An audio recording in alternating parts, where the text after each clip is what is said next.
अस्सलाम वालेकुम रहमतुल्लाहि व बरकातुहू।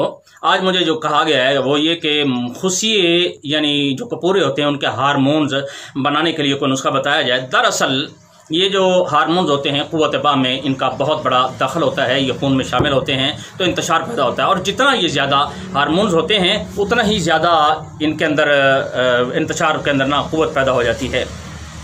तो एक माजून का नुस्खा मैं आपको बताना चाहता हूँ जो बहुत आसान भी है और सस्ता भी है। यूँ समझ लें कि ये कुदरती और फितरी ग़िज़ा है। नुस्खा आप नोट फरमा लें, बाकी मैं इंशाअल्लाह ताला इसके बारे में बाद में बात करूँगा। कि छुहारे आपने एक पाव लेने हैं और लेकर उन छुहारों को आपने एक साइड से काटना है। ये काटने के बाद ना उनके अंदर जो गुठली है उसको आपने निकाल देना है। अब 1 तोला मस्तकी रूमी लेनी है और उसे आपने पीसना है। और पीसने के लिए ये बात याद रख लें कि मस्तकी रूमी अगर इसको चोट लग जाए तो ये बिल्कुल सख्त हो जाती है, फिर पीसी भी नहीं जाती। आप खुद नहीं पीस सकते तो किसी हकीम साहब से आपने कहना है, वो आपको पीस कर दे देंगे, बारीक सफ़ू बना देंगे।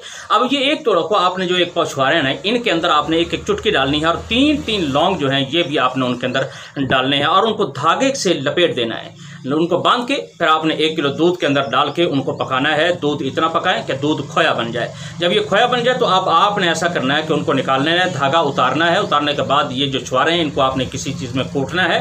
कूटने के बाद इनको हलवा सा बना लें और 1 छटांक देसी घी हो या ज़्यादा ज़रूरत पड़े तो ज़्यादा भी डाल सकते हैं। इसके अंदर आपने उनको अच्छी तरह भूनना है। और अब इसके अंदर आपने ऐसा करना है कि ये सिंघाड़ा, ये सतावर, टोल मखाना, तुख्मे अटंगन और अकरकरहा, जलबतरी, ये सारी चीज़ें आपने 50-50 ग्राम ले लेनी है। इनको पहले आपने कूट के रखना है, ये पाउडर बन जाए। अब ये जो हलवा बनाया ना हमने खजूरों का, ये छुहारों का, तो इसके अंदर हमने ये डाल देना है। अब इसको फिर हमने आग के अंदर डालना है और जो खोया बचा हुआ था वो खोया भी इसके अंदर डालना है और इसको 10-15 मिनट तक इतना पकाना है कि ये जो खोए के असरात हैं ये इसके दवाओं के अंदर जज्ब हो जाएँ, यानी दवा जो है वो गीली है, वो खुश्की की तरफ आ जाए। जब ये खुश्की की तरफ आ जाए तो इन्हें आपने दोबारा निकालना है और इसको आपने अगर मोटी मोटी है तो इसको कूट लेना है। थोड़ा सा कूटने के बाद फिर आपने दोबारा इसको आग के ऊपर रखना है और उसके अंदर ना आपने फिर 1 पाव शहद डाल लेना है। शहद डालने के फ़ौरन बाद आपने इसको नीचे उतार लेना है।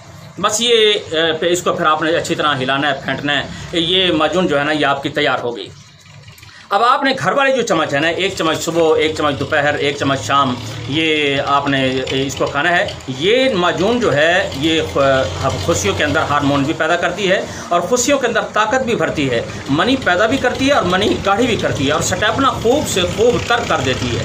ये आम जिस्मानी क़ुव्वत के लिए भी लाजवाब चीज़ है। बच्चे हों, बूढ़े हों, नौजवान हों, ये सब इसको खा सकते हैं। जिस्मानी ताकत भी पैदा करती है और औरतों के लिए लकोरिया में तो ये बेहद मुफीद है। और ये जो हम बिस्तरी के बाद कमज़ोरी पैदा हो जाती है ना बहुत से आदमियों को, बल्कि उम्र रसीदा आदमी को, इंशाअल्लाह ताला ये कमज़ोरी पैदा नहीं करने देती और ये दर्द कमर को भी ख़त्म कर देती है। बाकी खाने वाला इंशाअल्लाह ख़ुद तारीफ़ें करेगा, इसकी और भी बहुत से फ़ायदे देते हैं। वीडियो लंबी होने की वजह से मैं ज़्यादा इसकी तारीफ़ें नहीं कर देता।